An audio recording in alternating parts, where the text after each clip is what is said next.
Well, we're excited to be here with Jed MacKay today. Jed MacKay has worked as a composer and a writer for children's educational programming for the better half of 40 years. He's worked on many shows for TVOntario, including the critically acclaimed series Today's Special, Polka Dot Door, You Can Write Anything, Telefrase, and Calling All Safety Scouts. He's the brainchild behind TVO's Join In and Polka Dot Shorts, is the creator, the writer, and the producer, the latter of which earned a prestigious Gemini Award.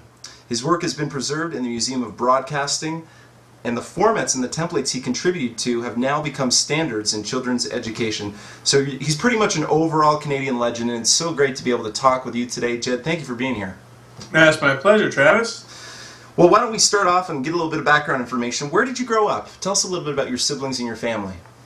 Grew up in Toronto, born in Vancouver, so I've always liked oceans and mountains. But grew up, in Toronto from the age of 1.5 on. I got, two sisters, and my father passed away about 25 years ago, and my mother's still alive. Very cool. Now, you were known both as a composer, but also very much as a scriptwriter. Which was your first passion? That's a good question. The thing is, I started when I was about 10. Doing puppet shows for birthday parties with a friend of mine named Jimmy Lawson. And his grandfather built us this beautiful, his hand puppet, built us a beautiful stage. So we would go to birthday parties and entertain kids with our largely improvised tales of, all these things. And I did that for about 3 years, and by the end of it, we were so busy on weekends. We'd be doing like 3 shows a day. Parents would come and drive us to the next party, and ultimately my parents thought, it's getting out of control here. Like, I'm not having any free time. I'm starting to probably neglect studying, which was a good excuse. And so we stopped. But in those 3 years, that's what I was doing. And really, it just kept on going. So that sort of thing, telling stories, little things like that, always there. Always loved music. My mother would say, when I was really young, they would give me like a little drum or, little horn or something, and I would sometimes go. She said at a very, very young age, I don't know, really young, I learned how to put records on the record player. And I would go and do it and put them on, and then just sit back and just listen or dance or whatever I was doing. So, or conduct. I used to conduct Ravel and stuff. And Carmen, I loved Carmen. I used to sit there, a little kid, and I'd conduct Carmen, having no idea what I was doing. Of course, that's amazing. There, the music was always there. But I didn't start writing songs until I was in my teens, and to be honest, it was after the Beatles showed up, or it was in that time. It was just prior to the Beatles. But as you do, you write music too, so you probably know. You finally say, I'd like to try that, and so I did that and got into that more in those years, the teen years. Got into a couple of bands, made a couple of records, and all that sort of stuff. And so from that point on, writing and music were parallel tracks. They were always going on, and depending on as I got older and actually had to make some money, couldn't just play my songs for a non-existent audience. I had to see how they could incorporate, and I'm fortunate actually to be able to use them both for years and years and years. And I know we've talked before, you were involved in a number of bands in Toronto. Which is the one, you were telling me a story about someone who contacted you, I wasn't sure if it was from Denmark or some far-off place. Denmark. What was the name of the band that you were involved in Toronto? What was your role in the band? The band was called It's All Meat. And I was a keyboard player, and one of my best friends, a guy named Rick McKim, who I'd known for years, he was a drummer. We actually were in another band before that called the Easy Riders, which was an R&B, pop, Rolling Stones, Kinks. It was very typical of its time. But one thing that was a bit different was Rick's dad worked for a record company called Phonodisc Records, which I believe was pretty much a distribution company, Canadian. And he had access to all these great R&B songs which you did not hear in Toronto in those days. So we would get these things that people shipped up to see if they could get released in Canada, and they didn't, you know. And, so we had access to some fantastic material. So our band was a little bit different that way in those days. And after the Rolling Stones showed up, people got interested in rhythm and blues. White kids did, which wasn't really happening that much prior to that, certainly in Toronto. So we were into all of that, but It's All Meat was the one Easy Riders ended their time, and It's All Meat we actually formed ourselves, and we wrote all the original songs, performed them. Very cool. You talked about, learning things like putting the records on the turntable at a young age. What were some of your childhood influences that contributed to your composing and your script writing later on? Perhaps maybe things that you saw on TV, but also as a composer, was there a specific album, was there a specific band, even maybe a song that was just really definitive in your life? I'm just thinking that's an interesting question. That a definitive moment for me was definitely watching the first broadcast of Peter Pan with Mick Hard. And that was probably in black and white, and they would have had very clunky cameras. They did it again, I was NBC or something. They did it again the next year, or maybe a year later, so with color, and that's the one you can actually still get on you can get on DVD. But the original one, I think was black and white, and was probably really more shooting it like the stage show. The cameras were really big in those days, as you may know, and seeing that altered a lot for me. And I think partly it was the songs. I just love, to this day, I love all the songs in Peter Pan.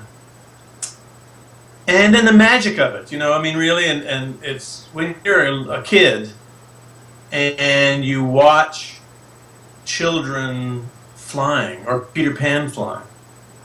It's extraordinary the effect it had on me certainly, and it's remained a touchstone, I would say. I actually tracked down a DVD of that show, which I watched, and I've kept. And so I would say that was key. That was a big one. It's funny you mentioned that. When I was in high school, we did J.M. Barrie's stage production of Peter Pan, and I was Smee. Oh, were you Smee? Yeah. All right. So I'm very familiar with the dialogue and script. And so did you see Finding Neverland? No, I've never seen that. Well, you just have to go get that. Okay, I'll have to check it out. You should, rent it tonight, watch it tonight. This is one of my favorite films. I'll have to check that out. Every time I recall my experience doing that show, it was in such contrast to the show that we did before that in high school. Believe it or not, we did Hair before that in high school. Okay. And that was a lot of stripping out things that we couldn't actually do from the original Broadway. And then, of course, Peter Pan being dynamically different, being a children's musical. Kind of. But very, very much enjoyed that. Tell me a little bit about your training and where you went to school. I went to school in... the schools I went to were Rolfe Road Public School. That's on the east side. And I actually remember there, it's funny, I remember specifically there, probably in kindergarten, performing and singing, all of us, the story of Sleeping Beauty. Wow. So Sleeping Beauty, there were a whole series of actions that went along with that story. So some of the kids would be the bramble bushes, right? And they would grow. There's a song about the bramble bushes growing, and you would all grow and grow and grow as she was sleeping, and some other kid was the prince, and someone would... And I can see us doing that. That one obviously really stuck with me. I started taking piano lessons probably when I was about 5 or 6. No, not 5, maybe 6 or 7, something like that. Then I went to Whitney Public School in Toronto. And then I went to high school at Upper Canada College. And university was at U of T at Trinity College. Very good. And what was your degree in at U of T? My degree was a PhD in just slacking. Did you end up finishing? I did. I got an honors BA majoring in French. Interesting, which would later probably assist you as you produced and wrote for Télé Français. Yeah, a little bit. I got to say, my university career I was probably more interested in the bands I was in. I was doing sort of writing for satirical magazines and things like that, and just really having kind of a good time. So, you know. So you get finished university and you enter out into the real world, the broadcasting world for you. What was it like working in the broadcasting world of Toronto in the 1970s? You know, 1972, I think, is when City TV formed.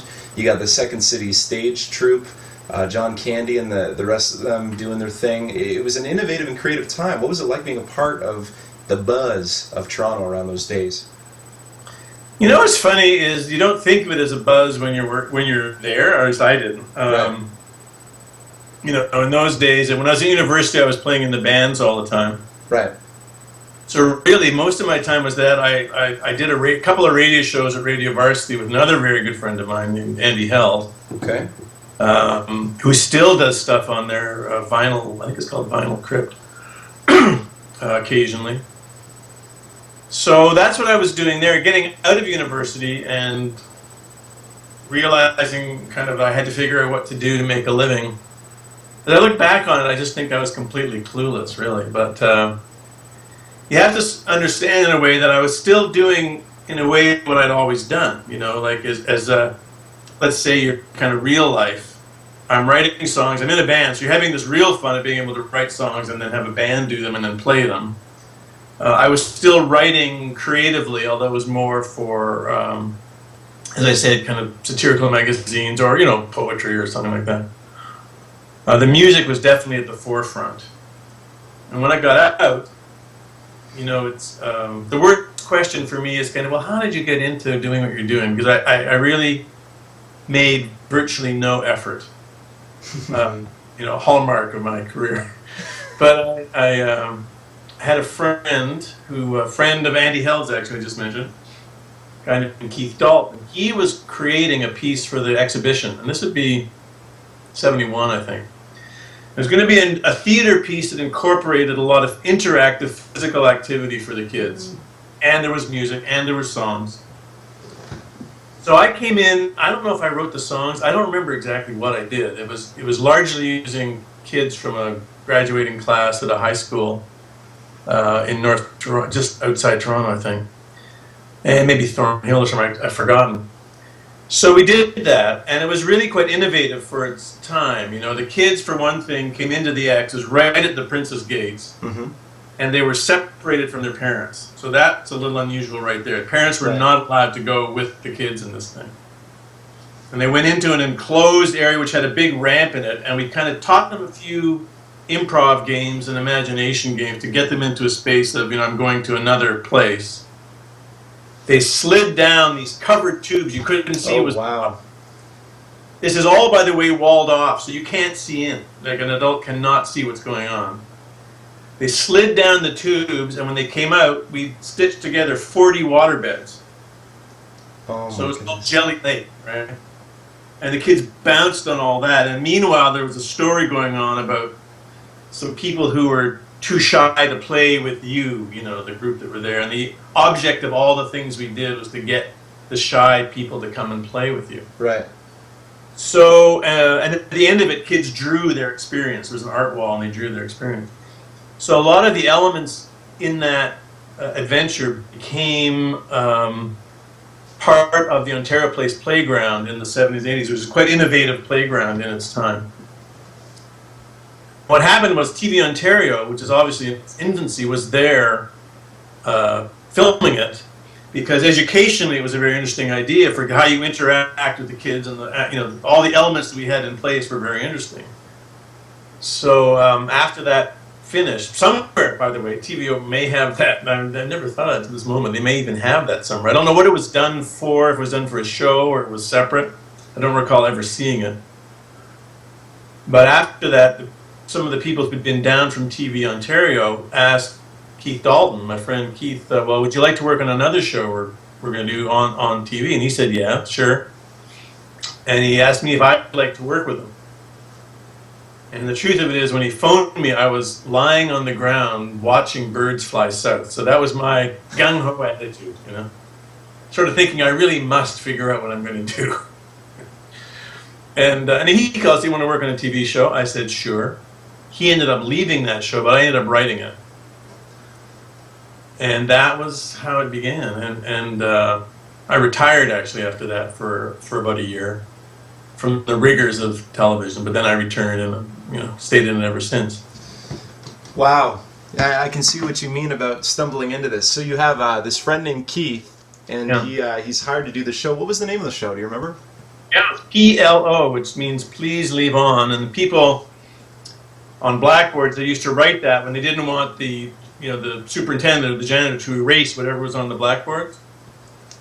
So it was to replace a show which I believe was called Chalk Dust. And this was a show that looked at issues in education from the teacher, I think, from the teacher's point of view. And there was a woman named Joan Solovyov was the producer of the show, as I recall, and a guy, I think his name was Tom Thomas, was kind of the educational supervisor. And they had determined they wanted to try and do a show that was not just people sitting talking. They wanted to do a show which was characters talking about the issues, but doing it, from a character point of view, not from a real people point of view, let's say. And so that's what I did. And it was kind of a satirical show too. Like the other thing, maybe that was just my kind of slant coming in, but we were doing it to make people laugh as well as think. So I don't know. I may be wrong. I've got a feeling someone else told me it was the first show TVO did where they started going, experimenting with characters, issues, and trying to fold in educational content into characters. The way we did it is probably excruciatingly boring, actually. I had no idea what I was doing. I think it was all done as a series of monologues. I don't believe there was much interaction ever. Probably there wasn't much money for a set. I can't remember. But anyway, that was how I got started. Interesting to think that you did that in 1971. There was another little show that you would later have a big influence on that was broadcast for the first time in September 1971, and that, of course, is Polka Dot Door. And we'll talk about that in a little bit. Well, that answers my next question with how you first got hired at TVO through your friend Keith, and it sounds like you even stumbled into educational writing. But you mentioned that you took a hiatus for a year, and obviously a hiatus insinuates that you came back. How did you come back? What were you asked to do? Well, I went to work on, my family had a farm, and I went to work there. This was the time of everybody going back to the land, by the way. So early 70s, and I thought, well, rather than just talk about it, I'm going to go back to the land. So I went to the farm and I worked. I was a farmhand for a year just to see what it was like. I loved it. It was absolutely fantastic. There was a fellow named Frank Lane who was the guy that really, was the farmer on it. And I learned more from him in a year than I think I learned in 13 years of education. He was a fantastic guy, really. But I also realized it's maybe not. What happened was it was actually November. So farming is over, as you may know, it's like pretty much done. And when that happens, what you do is you go and you get a tractor and a wagon and you start picking stones out of the field. And that's what you do on the days when there's nothing else to do. So we were picking stones on this kind of gray November day. And my first thought was, I'm linked here to thousands of years of farmers. A guy with an ox and a wagon of some sort is back in Babylon, sort of putting rocks and getting it out of the field. I'm linking up with just millennia of civilization. That's the first thought. So I liked that thought. Then I thought, but I think I've got something more to offer than doing this. And so I decided that was it for me. It's been a great, great year, unforgettable year, but I had to do something else.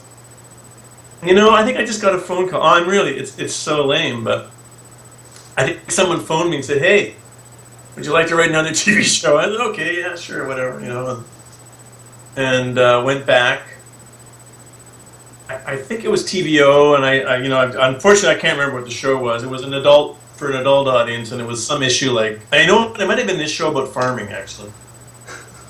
Funnily enough, because they knew I was doing that, I think. And I think we were doing a show, I think it was a consumer show, but the thing I was writing was trying to show how big grocery companies were affecting farmers, because they would say, well, we only want 5 varieties of apples, so forget all the rest. And so these varieties were vanishing, and shelf life. And again, though, it was all characters now. That was happening a lot, but it was educational, hard educational content folded into everybody's dialogue, basically.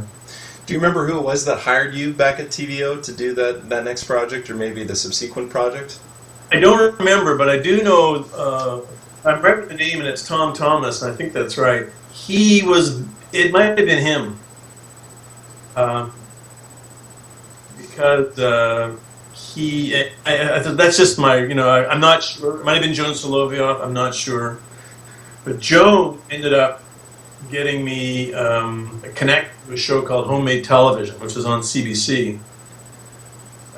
They were trying to pitch a show, and they were an improv theater group, very, very talented, very funny theater troupe, who really made stuff up on the fly. Unlike some improv, like Second City and some others, we always thought, well, I think they had some templates maybe that it would fit. Give me an option, give me a this and give me a that, but they fit them into something they had evolved in terms of what the sketch was. But we never, it was the scariest. It was scary. I actually joined it for 3 years. They also did theater things for kids. And one of the kids who attended their weekend classes was the son of a guy whose name was John Kennedy, I think, and he was the head of Kids TV. So he was quite excited about what they were doing with the kids, and he saw, I don't know the connections, but somehow Joan Soloviev called me to help back. They were doing for television. And this was with the CBC when you mentioned Kennedy? This Kennedy fellow was in charge of Kids TV at the CBC? I believe so, yeah. I have to point out, you'll hear, when you're the writer or you're the actor, you never really know who people are, what their real role is. You say, he makes a decision, okay, great. Right. You don't really know the inner workings. So that show, we did get it done. We managed to fashion it. It was on the air I think it was on for 3 years on CBC. Reading stuff for kids. And as I said, I joined their theater troupe as well. So we did some live shows as well. Very good. Well, why don't we switch gears a little bit and focus a little bit more on your time at TVOntario, just because that was a significant stretch of time that you were associated with them in one way or another. Let me start off by saying this. Some have suggested that TVO was a pioneer in leading children's education. How would you describe the atmosphere at TVO during the 70s and 80s and the family of people that you were working with? I'll put it to you this way. When I came into TVO, I was brought in by for Polka Dot door, actually. I'm not jumping the gun. I got a phone call from someone whose name was Ruth Wilcox. And in those days, Ruth, I think, was responsible for hiring the writers for probably every show. She was like the key conduit. And there was a fellow named George Bourne who was the talent coordinator, and he would bring talent in. And I had met Ruth. I think I'd met Ruth at a yoga class. And she anyway called me and said, would you like to write for this show called Polka Dot Door? Now at the time I was writing for Don Herron, who was, you know who Don Herron is, I think, the comedian, and he had a radio show, then a TV show on Global. I wrote a little bit for CBC Radio, but it was all adult. I wasn't into the kid stuff yet. And so she called and said, do you want to write this show? And, since I was grossing about $4,000 a year at that point, I thought, yes, I definitely want to work on that show, So I went in, had no idea what the show really was, and found out it was this, preschool show. And, as a freelance writer, you say, well, sure, okay, yeah, I'll take a swing at it. But really, my focus was much more on older stuff at that point. What year would have that been, Jed? Pardon me? What year would have that been that you first wrote for Polka Dot Door? It would have been 75. And what were your first impressions? Would this have been the first time that you would have met Ted Coneybear? And what were your first impressions of the show? And obviously this was something that he was really carrying the mantle since it was created in 1971. What were your initial impressions of the show? Well, I'll put it this way. Up to that point, all through all the writing I'd done through high school, university, and then this little bit after in the 70s, it's all about making language jump through hoops for you. So to write comedy and to write other stuff, you're really you're trying to become a master of using language, to create this effect. And when I met Ted and got into Polka Dot Door, of course, I realized the first thing you realize is the vocabulary is going to drop down to, all that to I don't know, a few thousand words, maybe, if it's that many. You can't be using puns and wordplay and tricky little word things and all the things you've developed a skill in. You have to get it down to the basics. And I loved it. I absolutely loved it. I thought it was like going back to school for writing, to find a way to communicate, having to do it in language so simple that a 4-year-old or a 3-year-old can get it. It's got to be a unique challenge. We think, oh, that's a piece of cake. In fact, some of the people that I've interviewed, and I think you've even said this yourself, they feel as though the show was improvised. Whereas truth be told, there's a unique challenge, like you mentioned, having to write with a limited, and of course as a composer you're aware of that. I taught composition, and one of the things that I always taught my students, great songs utilize the economy of lyrics. They take complicated issues and express them in as few words as possible. Yeah, exactly. And I think that I looked on that as a great challenge. Like I would only work on the show for, let's say, maybe 6 weeks out of the year total. I mean, I just can't even sure if it's even that many, because I was only writing, I think the first year I was there, I may have written 3 weeks, which I'm not sure, but I may have. They were probably doing 30, I wonder how many, I'm not sure how many they were doing, or I really don't know. You never knew anyway, you just came in, did your thing, so. But I think I wrote 2 or 3 weeks the first year, I think I wrote 3 weeks the second year. So that little block of time that I was doing the show, I loved, because that for me was like going back to school. That was going right back to basics. And then I would start challenging myself. What subject can I pick that would be really difficult, you think would be very difficult to talk to a 4-year-old, and let's see if I can do it. Or not just the language, but also how you would show it and all the ways you would illustrate it. Now, that's remarkable. You mentioned that this was 1975, and I'm not going to jump ahead quite yet, but fast forward 10 years later, and you're driving this ship. So it must have, to some degree, been really enjoyable, for you to want to, take the mantle on all those years later. Oh, totally. I'm going to just backtrack a bit, and I'll get to that, because I sort of didn't really answer your question, or reflect on one aspect of your question, which was, when someone would say to me, what do? You write Polka Dot Door. What do you mean you write Polka Dot Door? No one writes Polka Dot. It's just people talking. That's like the greatest compliment. Huh. As far as I'm concerned. Because that show was actually very, very, very most tightly scripted show I've ever worked on. And in the editing process as well. So everything was, in the script, was really tightly watched to make sure it was language we felt 2 to 5 would get. Then beyond that, on the set, ad-libbing, the actors, is another discussion, and you had Carrie and others talk about it a bit. It was a huge job for the actors to do this show. It was a lot to keep in your mind. But the ad-libbing, we liked to have ad-libbing if it was, because we wanted the show to feel like it was your older brother or sister or uncle or aunt or whoever that was just talking. We're not doing a show, we're just sort of talking and playing and doing what we're doing. So we'd allow a little bit of ad-libbing if it was, what we felt was appropriate for the show. Mm-hmm. But there was far less than you would imagine. So I was very proud of the fact that everybody thought it was just a show that people were making up as they went along conversationally. Now, 1975, this would have just been on the cusp, maybe a little prematurely, of, beta VCRs, home VCRs, and of course only those with mucho dinero could afford them back in that day. But did you tune in to any of your episodes, or ever videotape them, or see what you had done? I didn't. I don't think I had a TV, to be honest with you. I lived on the island in a glorified hut. I didn't have hot water, so TV was not happening for me. And but by the way, that was a great life on the island in those days. I'll just throw that in. No, I didn't. And part of the reason for that as well, I think, it was you would do, you write the shows, let's just say in January and February. And by the time they're actually on air, which might be next October or November, I moved on. I'd gone to something else, and I wasn't really even thinking about them.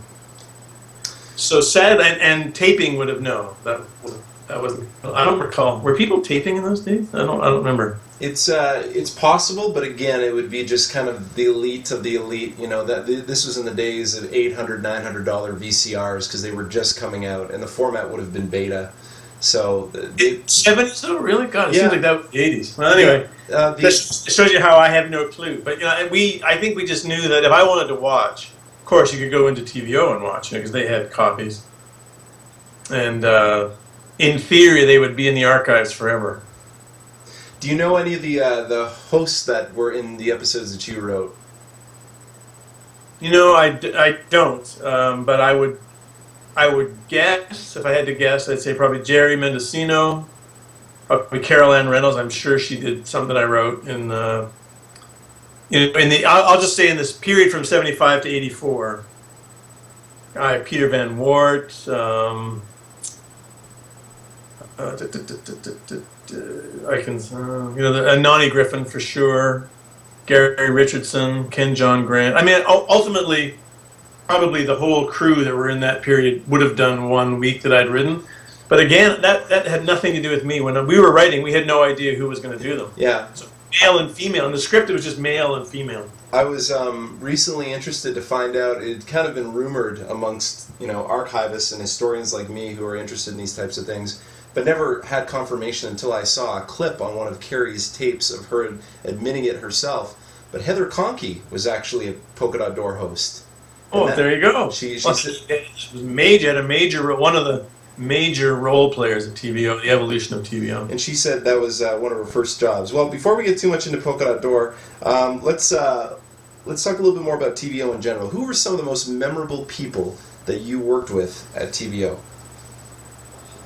Oh man, as I think I told you pre the official camera thing, I always hate getting into names because I'll forget them. I will say, the reason I stayed in children's TV, because that was not where I was going in my mind, was that I loved the people who were working, and I mean everybody. I loved the crew, I loved the creative people, the writers, the props, everybody working. And I thought, nobody's doing it in those days to make a fortune, because you weren't going to in that time, in the 70s. And the whole merchandising side of things was not in full flower as eventually happened. And the people that I met at TVO were, so dedicated to what they were doing and their audience, and such creative, so creative, really wonderful people. And it was very much a family. I would say, that's one of the reasons I stayed with it. One of the major reasons I stayed with it is that I just loved the world. I loved the world of it. Which one person at TVO made the most significant impact on your life, and how did they do it? Well, there's probably, I don't know if I can pick one, really, but, there's a whole bunch. I mean, Ted, Connie Bear, because if it wasn't for his dedication to what he was doing, I wouldn't have stuck around probably. He got me into seeing the value, I think, of doing it, as opposed to it being a freelance writing gig and now I'll move on to do my other show. It's just one more thing I'm doing. And Ted was so sincerely into it. That was it. Getting into it sincerely, whereas a lot of show business people do, but they're just doing it. They move on to the next thing. It's just that's the nature of the business when you're freelancing. This one's where your heart's really in it, and it was kind of a low-profile world to be in. Preschool children's television, educational television in those days. So you had to have your heart in it, really, and I really, really liked that. So Ted was very, looms very large in that. When when we won the Masterworks Award for Polka Dot Door years ago, Ted was there, and I was so happy that he got it and got the recognition, and subsequently passed away not too long afterwards. But I really thought he deserved it, and I will tell you that when we were there, There was Pokeroo was there, as well in the crowd, and the number of people of all ages who wanted their picture taken with Pokeroo was astounding. And it continues a long series of events where I think the people who worked on the show would underestimate the kind of power this character had and that show had, So we would have people who at this point are probably in their 40s and 50s saying they remember Polka Dot, oh my, you're the guy, oh my God, I remember the time when, and they would share with him some of the things that were so much locked into their memories. So Ted was major. I said when we got the award, and, we had a chance to say a little thing, and for me, I just said Ted was one of the best friends young children ever had. Like, he was so conscious of the TV show being the best it could be for them, and without getting into all the details, or maybe you'll do it later, but the way that show was put together was really trying to take in cast the widest boundaries on the kids who could watch, speaking directly to them. So that was Ted. He's one. Clive Vanderberg, tremendous influence, and somebody incredibly creative, person, phenomenal spirit and energy, great talent, and he was really breaking ground with the shows he was doing in the 70s, Cucumber, and then Today's Special, of course. He's a real inspiration. Clive was very important. The way he would talk with you and handle, things you were doing. Today's Special was a huge success.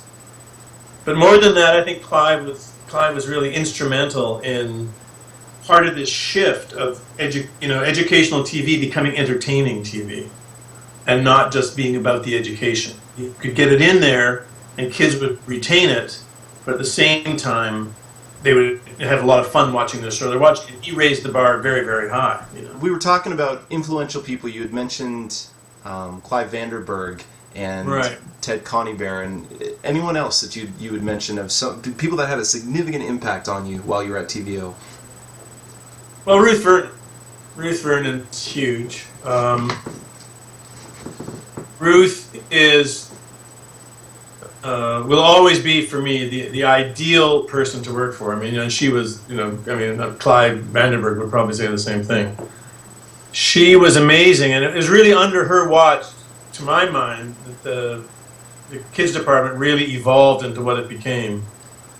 She, I couldn't speak highly enough about Ruth. She had a lot of, creative people there with all that can mean in terms of, ego and everything else and what they're trying to do. She was always supportive. Was always fair-minded.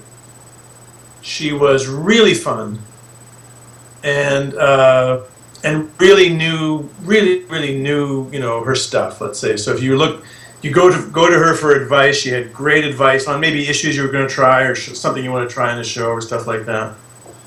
And when you look at the number of shows that were produced, during her tenure there, and watch the evolution of children, educational television for children, how the shows each evolved, each one kind of picking up on the other, or evolving one way or another out of another show, or what the show is trying to do, I think it's fantastic. Ruth deserves a lifetime achievement award, really, from for a Gemini or whatever, an Order of Canada, as far as I'm concerned. Because from my perspective, what we were doing was not what commercial children's entertainment wanted when we were doing it. A lot of it was essentially just a way to sell a toy. So you'd have Johnny Two Guns or something, and Johnny Two Guns at the end they'd say, well, that was all about cooperation. Well, Johnny Two Guns was blasting, so it wasn't about cooperation at all. It was just to sell some toys. But at the end, where we are now, every show has educational consultants on it, and every show folds educational content into the entertainment of the show they're doing, and that's just become essential. And I won't say it's solely TVOntario. Played a huge role in that, excuse me, and Ruth I see as being the spearhead of all that. How many years were you at TVO, Jed? Well, I was never on staff there. I was always a freelancer, but I was there. I wrote from. Well, I started in '71, and I was writing, various things up to '85, and then came on producing Polka Dot Door in the spring of '85, and stayed till I think it was 2001 when the final Polka Dot Shorts was done. How many shows did you work on while at TVO? If you could rattle off, maybe as many as you can remember. Yeah, there's some unfortunately I can't remember. And I have your resume here, which by the way is 6 pages long. So if you need any helpful hints, I might be able to help you out. Yeah, well, the ones that I think we have chatted, but Calling All Safety Scouts, You Can Write Anything, obviously Polka Dot Door, Today's Special, Join In, Polka Dot Shorts. There was a show called Write On, which is a very clever writing show, and I think I wrote 2 or 3 episodes for that. I can't remember. Of course, PLO. And there's some other stuff in the mid-'70s besides Polka Dot Door, which were adult things. But you know what? I can't remember what they were. I do remember writing certain sequences for them, but I can't tell you what the shows were. I know they were on the adult side, though. Now, of the shows that you mentioned, specifically the kids shows that you mentioned, of which did you have a significant role in creating the show? I think I played, Join In and Polka Dot Shorts would be major, although both of those, there were other people that I was developing the concept with. You were mentioning You Can Write Anything, and you created that one. Yeah, well, I say you might talk to David Moore or Jennifer Harvey, and they may have a different handle on. That's my recollection is I was the guy that put it into a TV show. I think they had the content they knew what they wanted to do, and those are the only ones I remember. I don't think there are any others. Telefrance, I just wrote lyrics for, but it was already in place. It was already in place. I don't think I ever wrote anything else for it. Just the songs. Was there anything that you brought into the creation of Today's Special in terms of any characters or any changes that would later become part of the show? Apart from my Gloom and Doom trilogy, no, I didn't. I think. Well, I know I didn't. I think all the characters were there. You couldn't. You bring in characters for one show, but nothing that stuck beyond a show. What are some of the favorite shows that you worked on, even favorite episodes? That's one of those really, really tough questions because, I just really enjoyed the work. And so a favorite show, I like the way some shows came out, or, when there's a challenge that you took and it worked, I really like that. I know Polka Dot Door, we did a week, which I know Carrie mentioned to you, called Music in Motion. And I loved that week. That week was very close to me. I really wanted to do something with that week with music and all the different types of music. And so that week was for Polka Dot Door was great. I liked the specials we did for Polka Dot Door just because we were kind of breaking out a bit of just the show, but trying to find a way to keep it within what Polka Dot Door was, but expand within it.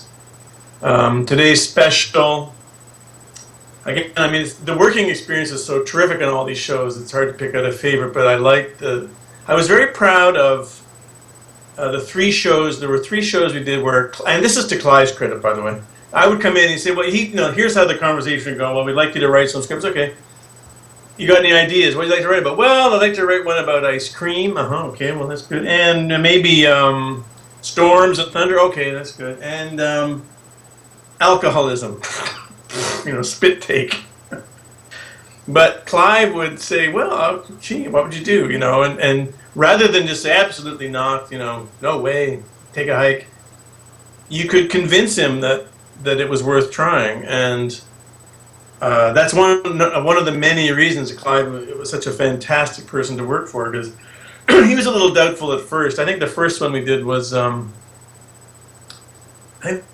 death, and that was the subject matter I wanted to do, and it was I think the show became called Butterflies, and I thought the cast did just a fantastic job in that. And I got to say again, it's really tough with TV. TV is about the whole group of people working on it. It's not just the producer or the writer or the cast. It's everybody. And TVO had the greatest crew, and they went across all the shows, Travis. Like, they were not just my show or Clive's show. They did every show.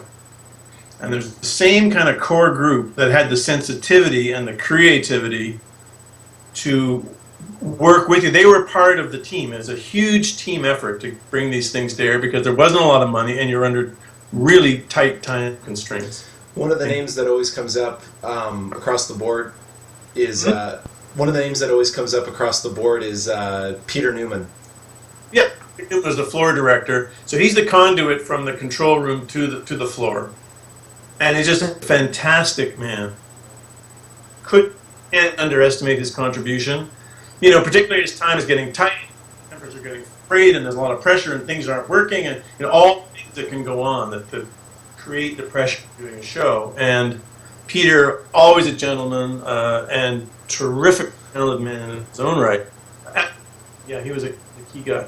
But the crew are all involved. So when I'm talking about a show like Butterfly Show, and you're doing a subject like death, yeah, first of all, the cast is tremendous, and Clive as well, figuring how we can do this and make it work with the show. But everyone did a great job on that. So the next one was, I think the next one was the alcoholism one. And that one, I think, a bit more pushback. That had a little bit of pushback, but we figured, well, a lot of kids have pets that die or relatives that die. It is life, so let's see what we can do. The alcoholism one, I think Clive might not have been so sure that was a subject we should try. But when you talk about it, and you talk to people, and you find out, people connect or cross paths with it. It was more widespread than you. And we found that talking to people, saying, "What do you think of this subject?" "Oh gosh, my uncle. He's every Christmas we were just going, what's he going to do next?" And so we got that. Very proud of that show. I think that may have been the first time someone tackled that in a preschool show. And then the third one was Bliss Symbols. We tried to create the show with the adventure that he actually was the guy that saved the day. And so for all of us, I thought we did a really, really, really good job. And you know what? It's so funny. You mentioned those episodes, and when you look at some of the polls of people's favorite, most memorable today's episodes, a lot of them, Jed, are ones that you wrote. Butterflies and Bliss Symbols, and Phil's Visit was the name of the alcoholism one that you did. People remember those ones as they do Storms. I think probably the one that I remember the most is Storms, because I remember the rain coming and falling on TXL and short-circuiting the computer, and the whole control room going nuts as it does when those things happening. And man, just great character actors, character puppeteers like Bob Dermer and Sam Crenshaw just brought all that script to life. That cast was fantastic. Nina and Bob and Noreen and Jeff. Honestly, it's fantastic. But beyond that, that show was written. The original shows were written by Clive Endersby, and I think it was Joanne Hauser wrote the pilots for that show. That's right. And such great writers, but they opened up the world for all the other writers who came in subsequently. Clive Endersby is another really key figure in the evolution of TV Ontario, I think, because he came in. I think when Clive came in and working with Clive Vandenberg, the two Clives, he was the key writer, I would say, that really showed what you could do with educational television and make it really fun, really good. He's one of the best ever, and he's still starting and writing now, but he was also key. So they really opened that up for us. And apart from that, to yammer on, I think memorably, Join In. Obviously I love Join In because it was a show I created, so I really loved that and the whole group of people that worked on that as well. We did a show called Red Riding Hood. Red Riding Hood won a big award, and that was one of my favorites. But and you'll appreciate it as a musician too, I was really able to go and explore a lot of things musically with that show that I hadn't been able to before. So that's one reason I loved it, because we did in Little Red Riding Hood, we did the major song of the story was kind of like a Cab Calloway song, where it's sort of call and answer, and that sort of beat from Minnie the Moocher or something. So that we could do all that, just have a blast. We had great, Rudy Webb's a great singer, Marty Breyer, Mishu Villani, and Pamela Sinha before. So I really, really enjoyed that show a lot. And again, Wayne Moss was the director for virtually all the episodes, and I think Doug Williams for 2 years. Just great. Wayne Moss, fantastic. Now, I could run on. I mean, really, the problem is if you create them, you love them. Michael McNamara on Polka Dot Shores. I want to get that name in. And then, Carol Jones, who you've heard about. And anyway, I could go on. Suzanne Leonard. All the staff that we worked with are fantastic, too. Now, you mentioned a woman named Pamela. Did Pamela play a part that Mishu Villani took over? Yeah, that's right. Pam Sinha played. Her character was called Nikki, I think. And she was in for the first 2 years. And then she left. She wanted to pursue, an acting career in, I don't know, in Los Angeles or elsewhere. So she left. And then Mishu came in after, and Mishu did the next 4 years. Now, just to follow up some of the things you said about today's special, you clearly pushed the envelope with some controversial topics. Were there ever any topics that you wanted to cover that were either turned down or that you knew would never fly? Not that I remember. I think one of the great things I remember about that show was you could come if I went in, if I had an idea, then I already kind of had some idea maybe of how it was going to, some notion this could work. Maybe I didn't know how exactly. But again, like I said, you would, with Clive Vandenberg and also with Ruth Vernon, you would get a chance to try it out. And, if it didn't work, it didn't work. But I don't remember. Offhand, I can't remember a subject I brought in my fourth part of shows there's no way to do on today's special, and I think that was the challenge for me. Was today's special had a certain feel to it, as you remember growing up with it, the singing and the thing, and how could you do this thematic material within that show and make it still a simple part of the show? Now, I know this is another one of those big questions. How do I ever decide my favorites? But what are some memorable songs that you composed? You've talked about some of the scripts that you wrote for today's special, and clearly you wrote hundreds of scripts for Join In, Polka Dot Door, Polka Dot Shorts. Yeah. It's like trying to pick your favorite child, but what are some songs that at least stand out that you're like, this worked, and I really like how this turned out? Well, the biggest problem is you forget them. And I know, you're writing, truthfully, so many at a certain point, you forget that you wrote them. I heard, I think TVO put a couple of shows up, and one of them was, I don't know where I heard it, I think it was there, but anyway, it was a show called Hair, and there was a song in there about hair, sort of a oompa song, but them hair up atop your head or something, which I wrote, and I thought, oh yeah, that's actually pretty, I like that song, and I totally forgot it. The ones I remember, it is difficult, you're right, but I do remember, Ask a Question, which was early on in Polka Dot Door, I still play sometimes. Hey, hold that thought. Yeah. No. Do you know Dennis? No. Do you know Carol Ann? No. Do you know Alex? No. Do you know Ken? No. Do you know Melanie? No. Ask another question. When you want to have a reason or find a place to keep your skis in, How's that rhyme? perhaps you wonder how to play kazoo. If you'd like to learn to be a dancer, or you just need any answer, there's a very simple thing that you can do. Just ask the question. Just ask the question. Don't worry, don't get indigestion. What things you want to find out and need to know right now. Just ask who, what, where, when, why, or how. Like, where's my...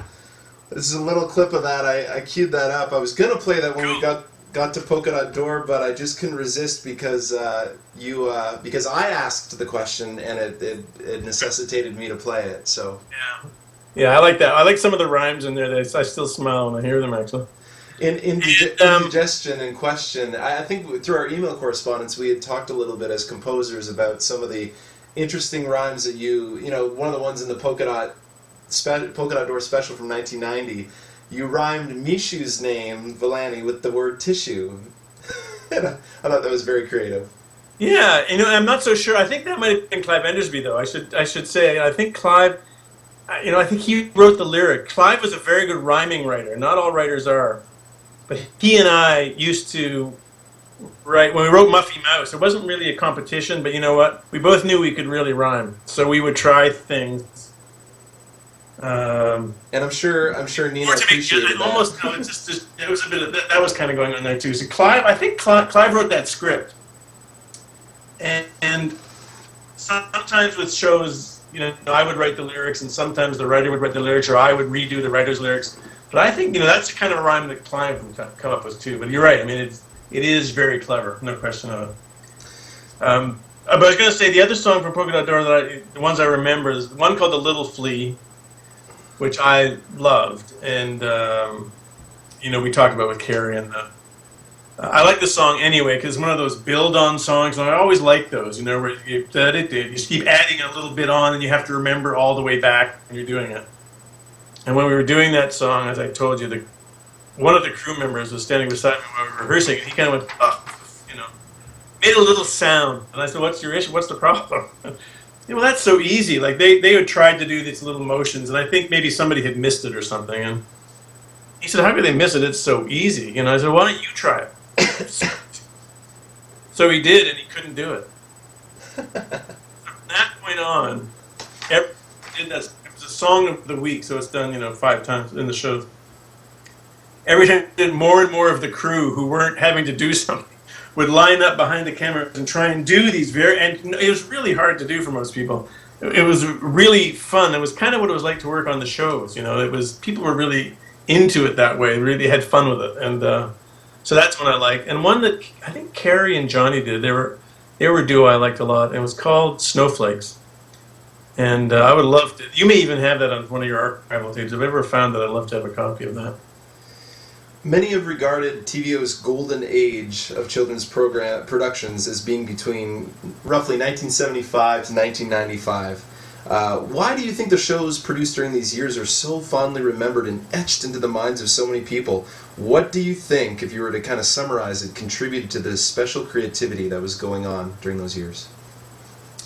Well, again, I'm going to go back to what I said earlier. Ruth Vernon created the atmosphere that allowed everybody to flourish and I think do great work, So all of us, Heather, Jeremy Pollack, Dave Moore, along with, like you said, Clive Vanderberg, myself, the rest. That atmosphere was created by Ruth. That's why I hold her in such high regard. She, to me, is the linchpin of all of it. Then after that, the people you're working with are and seeing every day are all tremendous, great people, really fun, and you love working with them. And ideas bounce off, and people go back and forth. But you know how it is in a creative atmosphere. So that all really worked as well. So I think that's why when you're doing them, you hope people like the shows. You have no idea really what's going to happen. Nobody does, but you do your best. I think it's quite rewarding.